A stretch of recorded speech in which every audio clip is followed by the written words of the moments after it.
Welcome back to Spring River Homestead on another Mailbag Monday. I'm Nikki, and this week's question is coming from somebody who follows us on Facebook and has been kind of watching as I've gone through my canning of 80 pounds of apples that I bought on a sale here almost a month ago. And the question is, how much canned goods did I actually get out of that 80 pounds? So the bulk of it is right here. We're missing just a couple of things. There's a quart of apple sauce that we've already used. And there's 2 half-gallon jars full of apple cores that are currently making apple scrap vinegar. There's also an extra quart jar of that. And there's about 5 pounds of peels and cores at the very, very end that went to feed my mealworms, my redworms, and some of the chickens. And that was about all we ended up with at the very, very end, is about 5 pounds of scrap is all from 80 pounds. So we bought 40 pounds of Fuji and 40 pounds of Pink Lady, if you know much about apples. And so we ended up for $42 worth of apples and about $10 worth of spices and sugar. I don't can with a lot of sugar unless I absolutely need it. We ended up conservatively with about $232. That's pricing everything through Walmart or Amazon. About $232 worth of canned goods. So we feel like we did pretty well. I know you can't really read the labels from there, and I'm going to put a full breakdown on Facebook and Instagram of what we actually ended up with. But we did some apple pie filling, I think about 22 jars. We've got 12 jars, quart jars of apple juice. No sugar added, just apple juice.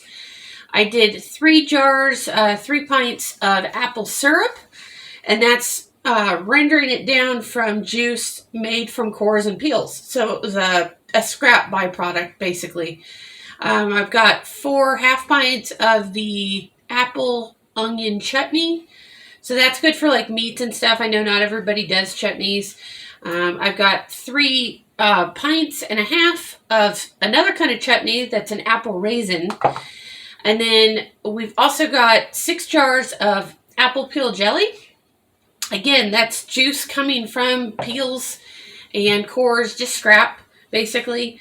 And I did some old-timey spiced apple rings, which I have not done before. I didn't do them with the Red Hots because I don't like the dyes and stuff, but this is just the basics, the spices that would replace that. They're super sweet, so I'm glad I didn't do a whole lot because they do have some sugar in them. And then we did a whole bunch of applesauce. Well over a dozen jars, and I use a lot of that for baking and that kind of stuff, and we'll eat it for breakfast. So that's what we ended up with out of all of our apple canning. Now, the point of this is not to like brag about what we did but by any stretch, but I'm trying to show you what's possible.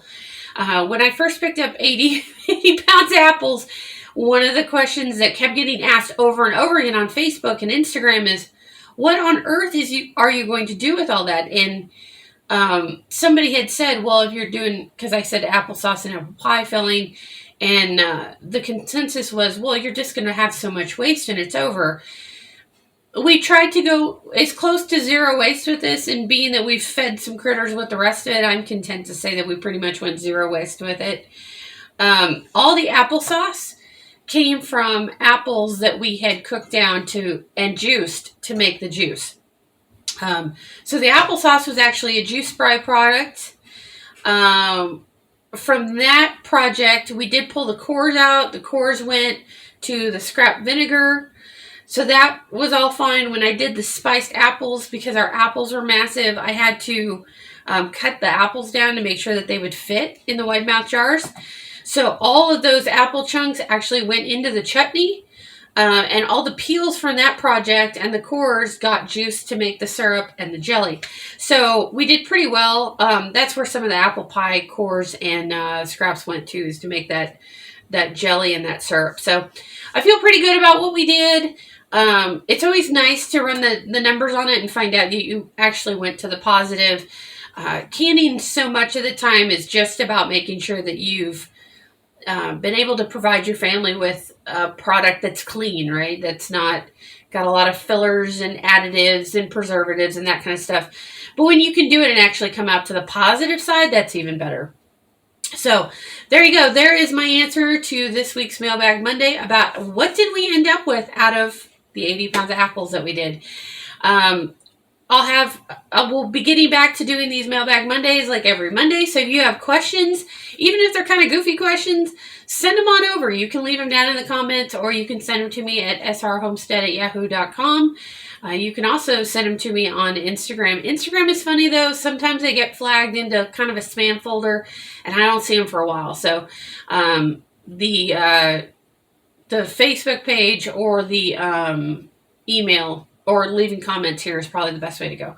But that's it for Mailbag Monday. I will see you next week. Happy homesteading.